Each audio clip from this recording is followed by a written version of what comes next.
Today is our moment to make a difference through art.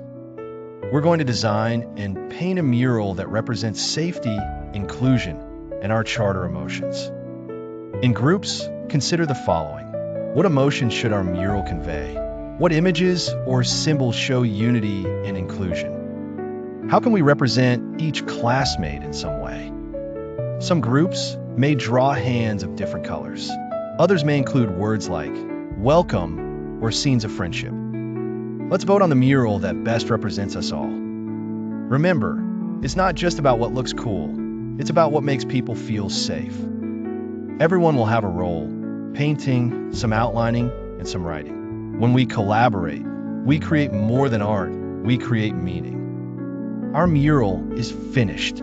Let's share it with others. Invite your family or another class to view it. Explain the emotions and messages behind each part. This mural is a promise to each other and our school that no one gets left out, that everyone matters. You made that happen.